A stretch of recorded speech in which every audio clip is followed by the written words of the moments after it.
Hello everyone, I'm Dr. Tejashree Dabholkar. I'll be taking a lecture on a topic called compartment syndrome and Volkmann's ischemic contracture. Uh, as you know, VIC or Volkmann's ischemic contracture is being seen after the compartment syndrome. Now, compartment syndrome is very common in upper quadrant, but the incidence is 0.5%. Previously, the incidence was very high, which has reduced down as per few of the recent articles because of the progress in early management and early detection and early reference of the patient to the tertiary care hospital. In one longitudinal study, which was done for 13 years nearly, 1,000 patients were included. And it was seen in this particular study that only 3 patients developed compartment syndrome. Total 9 children in this study had a displaced forearm fracture, and of those, only 3 developed Volkmann's contracture. So the percentage of the contracture in the cases is 0.105%. Common example observed in children was forearm fractures or displaced supracondylar fracture of the humerus. Tissue and the muscle injury typically arise secondary to increased compartmental pressure, often affect wrist flexor muscles, but the wrist extensors may also be involved. Now, we all know the reason why the flexors are commonly involved and the extensors.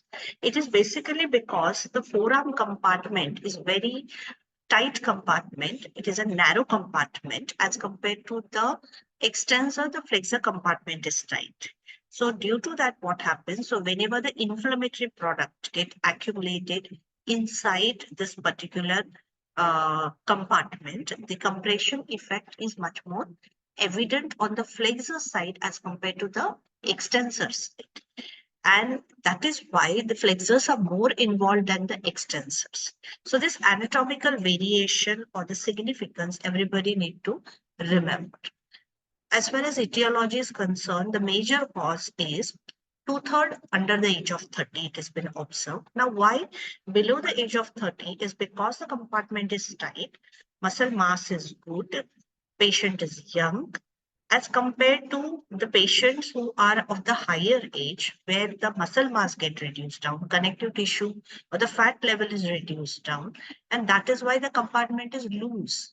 So in a younger patient, especially in 2 to 16 years, it has been seen after the fractures, 1/3 of the bone of forearm, dislocation of elbow, or small portion of fracture of upper extremity, it is commonly observed. There are some minor causes like damage to brachial or the axillary artery, gunshot injuries, embolus rupture, subfacial hematoma, hemophilia, snake bite, crush injury, or exposure to the coat. So these are the minor factors, but they can also lead to, in a long run, compartment syndrome leading to Volkmann's ischemic contracture. We all know that there are various muscles in the compartment area. Pronator teres, flexor carpi radialis, ulnaris, flexor digitorum, and palmaris longus. And there are deep level of the muscles which are there, like flexor pollicis longus, pronator quadratus, flexor digitorum profundus. Okay, and they are innervated by both medial and the ulnar nerve, except your flexor pollicis longus, which is only innervated by the ulnar nerve. So these are the muscles which get commonly involved, and that is something which is extremely commonly seen, that they may go into a contracture very often. The mechanism which is seen is the traumatic injury to the arm or a forearm can result in a vascular injury and a swelling which may progress to compartment syndrome after 12 to 24 hours. Ultimately, compartment syndrome along with ischemia and infarction will lead to Volkmann's contracture, which is not treated quickly, then it can lead to a contracture. So identification of the compartment syndrome is much more essential aspect over here. If you can see this particular chart over here, increased compartment content, which is there, lead to decreased compartment size, lead to increased intra-compartment pressure, increased venous pressure, vasospasm, shock, elevation of extremity when you do. It lead to further decreased arterial pressure, decreased arterial transmural pressure difference, closure of arterioles, and decreased tissue perfusion. Increased venous pressure can lead to increased capillary pressure, increased exudation, increased capillary permeability. Vasospasm is one more mechanism. Shock is another mechanism. But vasospasm and shock can collectively lead to decreased perfusion pressure. So finally, all these things lead to something called as decreased tissue perfusion. And if the tissue perfusion is getting affected, it will progress to the death of the muscle and the nerve.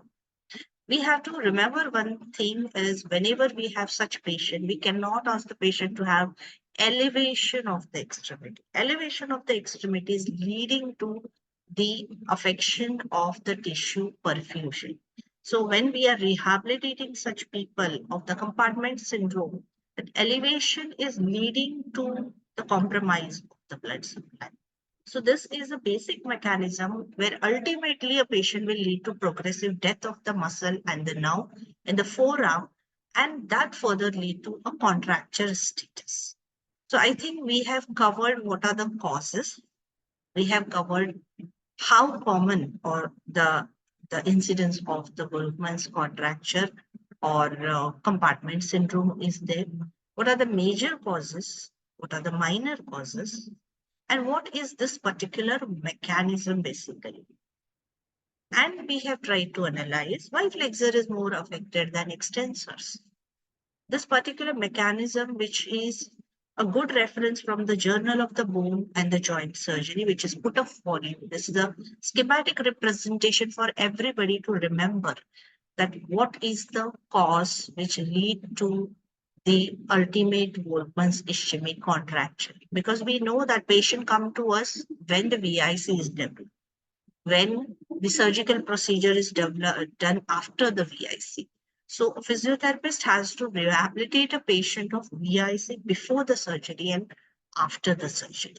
So it is a challenging task. We need to know the pathophysiology, the causes, and what precautions we are supposed to take as per the pathology. So that covers the main important aspect of this particular topic.